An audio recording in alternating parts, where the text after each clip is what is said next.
Hello everyone, welcome back to ascending souls. आज के podcast में हम बात करने वाले हैं स्पिरिचुअल अवेकनिंग के साइंस एंड सिम्टम्स की पार्ट 2 की।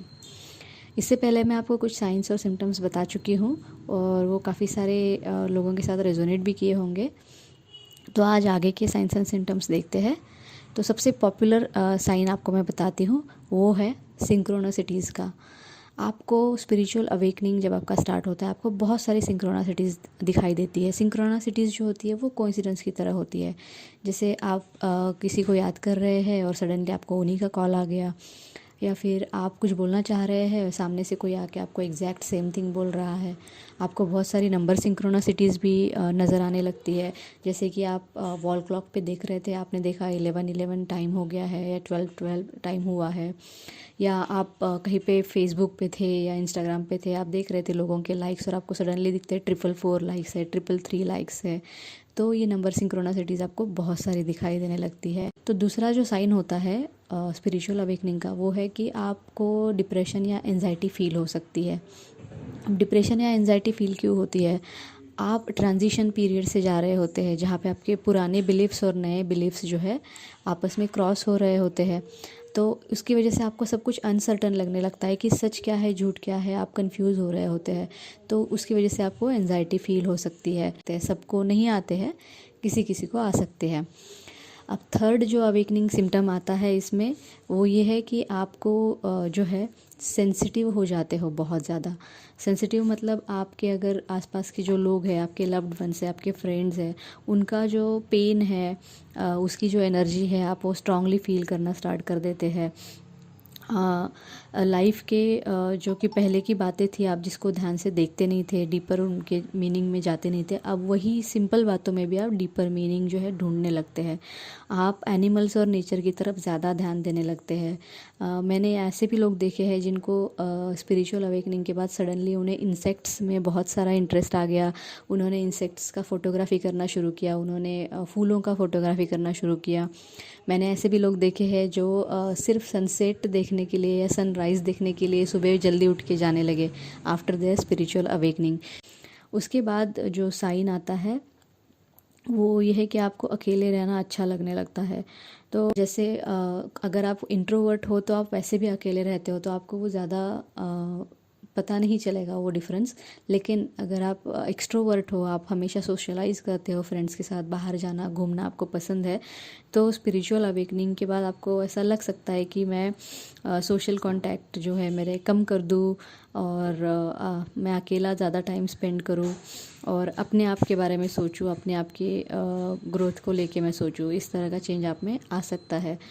उसके बाद जो साइन है, आपको ऐसा लगता है कि मैं इस दुनिया को एक अच्छी जगह बनाऊँ, इस दुनिया में जितने भी लोग हैं जो तकलीफ़ में है उनके लिए मैं कुछ करूँ, मैं उनकी हेल्प करूँ। आपको ऐसा लगने लगता है। ये भी स्पिरिचुअल अवेकनिंग का बहुत बड़ा साइन होता है। भले ही आपने कभी पहले ऐसा कभी भी नहीं सोचा हो, आप हमेशा अपने काम से काम रखते आए हो, लेकिन स्पिरिचुअल अवेकनिंग के बाद आपको ये लगने लगता है कि जब तक मैं ज़िंदा हूँ तब तक मैं ऐसा कुछ करूँ जिससे दुनिया में बहुत सारे लोगों की मदद हो सके। और यही वो साइन है जहाँ पे आप अपना लाइफ पर्पस ढूंढने लगते हैं। आप रिसर्च करने लगते हैं या आप एनजीओ ज्वाइन करते हैं। आप बहुत सारे ड्राइव्स होते हैं, क्लीनिंग ड्राइव वगैरह, ऐसे बहुत सारी इवेंट्स हैं जहाँ पे आप जा सकते हैं। उसके बाद जो साइन आता है वो है, आप हर किसी को अनकंडीशनली लव करना सीख जाते हैं। अनकंडीशनली लव मतलब मान लीजिए कि पहले आप ऐसे थे कि आपने किसी के लिए कुछ किया है तो आप सोचते थे कि ये पर्सन भी मेरे लिए कभी कुछ करेगा नियर फ्यूचर में।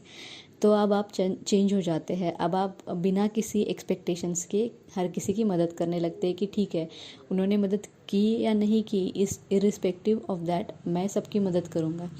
उसके बाद जो साइन है, आप ऑथेंटिसिटी और ट्रूथ को ज़्यादा इम्पोर्टेंस देने लगते हैं। ऑथेंटिसिटी मतलब बीइंग यू, और सच बोलना, इन सब चीज़ों को आप ज़्यादा इम्पोर्टेंस देने लगते हैं।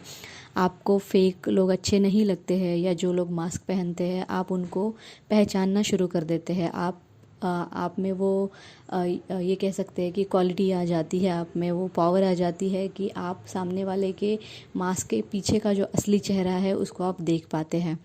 तो ये बहुत ही इम्पॉर्टेंट चेंज है जो आप में आता है, क्योंकि आपको पता चलने लगता है इस साइन से कि कितने सारे लोग हैं जो जिनको मैं क्या समझता था और वो क्या है एक्चुअल में।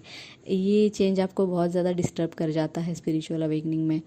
तो उसके बाद जो लास्ट साइन मैं बताने वाली हूँ स्पिरिचुअल अवेकनिंग का, वो ये है कि आप हाइपर ऑज़मिया एक्सपीरियंस कर सकते हैं। हाइपर ऑज़मिया एक तरह का पावर है जिसमें आपको स्मेल आप हर चीज़ का ले सकते हैं। आपका स्मेल का जो सेंस है वो हाइटेंड हो जाता है, स्ट्रॉन्ग हो जाता है, तो आपको दूर से भी कोई भी चीज़ की स्मेल आने लगती है। तो इस साइंस से रिलेटेड मैं आपको एक एग्जांपल देती हूँ, मेरा खुद का एक्सपीरियंस, तो आपको समझ में आएगा। मैं रोड से जा रहे थे, मैं और मेरी फ्रेंड, और जब हम रोड से जा रहे थे तो मुझे सडनली चाय की स्मेल आने लगी। और उस रोड पे हमको कहीं पे भी कोई कैंटीन नहीं दिख रहा था। वो एक बहुत ही वहाँ पे सारे फर्नीचर के शॉप्स थे और ग्लास हाउसेस के शॉप्स थे, बट वहाँ पे कहीं पे भी चाय की दुकान नहीं लग रही थी। जैसे मैंने उसको बोला मुझे चाय की स्मेल आ रही है, शी सेड कि नहीं, तुम्हें ऐसा लग रहा होगा, यहाँ पे तो कहीं पे चाय का शॉप है ही नहीं है आसपास, और अगर है भी तो कहीं दूर होगा, तो वहाँ से तो तुम्हें स्मेल आएगी नहीं। बट मैंने बोला नहीं, मुझे स्मेल आ रही है। तो फाइनली हम ढूंढने लगे आसपास कहाँ पे चाय का शॉप दिखता है हमें, और फिर हमने देखा कि जो मेन रोड है उससे लग के एक छोटा सा लेन अंदर जा रहा था, और उस लेन के काफ़ी अंदर जाने के बाद एक छोटी सी चाय की टपरी थी वहाँ पे, और वहाँ से चाय का स्मेल जो है मुझे मेन रोड तक आ रहा था, जो कि इम्पॉसिबल था वहाँ पे उस डिस्टेंस पे आना। बट हाइटेंड स्मेल की वजह से मुझे वो स्मेल, चाय की जो है खुशबू, वहाँ तक पहुँच रही थी। तो मुझे पता चला कि मैं हाइपर ऑज़मिया एक्सपीरियंस कर रही हूँ, और ये मेरे साथ तभी हुआ जब मैं स्पिरिचुअल अवेकनिंग के स्टेज से जा रही थी। हाइपर ऑज़मिया जो है वो, उसमें जो स्मेल आती है हमें, वो अच्छी स्मेल्स भी आती है और जो गंदी स्मेल्स होती है वो भी आती है। इनफैक्ट हाइपर ऑज़मिया में आप किसी की जो एनर्जी है वो भी स्मेल कर सकते हैं आफ्टर स्पिरिचुअल अवेकनिंग, अगर आप हाइपर ऑज़मिया एक्सपीरियंस कर रहे हैं। किसी किसी को हाइपर ऑज़मिया नहीं होता है, बल्कि उनको डेजा वू जो फीलिंग होती है वो बहुत ज़्यादा होने लगती है, कि जैसे हमें लगता है ना कि यहाँ पे हम पहले भी आ चुके हैं या चीज़ हम पहले बोल चुके हैं। इस तरह के डेजा वू फीलिंग भी बहुत सारे लोगों को एक्सपीरियंस करते हैं वो लोग स्पिरिचुअल अवेकनिंग के दौरान। तो इसके अलावा और भी बहुत सारे स्पिरिचुअल अवेकनिंग के साइंस एंड सिम्टम्स है, क्योंकि हर किसी का स्पिरिचुअल अवेकनिंग का जर्नी अलग होता है और हर कोई अलग अलग तरह के साइंस एंड सिम्टम्स एक्सपीरियंस करते हैं। अभी तक मैंने जो साइंस एंड सिम्टम्स बताए हैं वो कॉमन सिम्टम्स है, वो इनमें से कुछ ना कुछ, एक आध दो सिम्टम्स हर कोई एक्सपीरियंस करता है, इसलिए मैंने ये आपको बताए हैं। होप आप इनसे भी रेजोनेट करें। अगर आप रेजोनेट करते हैं तो प्लीज़ वीडियो पे कमेंट करना बिल्कुल मत भूलिएगा, क्योंकि जब आप कमेंट करते हैं तो मुझे हेल्प मिलती है, और मुझे ये भी समझ में आता है कि आपको और किस तरह के वीडियोस या ऑडियो आपको पसंद आएंगे, तो मैं उस तरह से मेरे पॉडकास्ट जो है वो प्लान कर सकती हूँ। तो आज के लिए बस इतना ही। आप अपना ख्याल रखिए, स्टे ब्लेस्ड ऑलवेज़, और आप जहाँ पे भी ये पॉडकास्ट सुन रहे हैं, आपका दिन बहुत बहुत शुभ हो।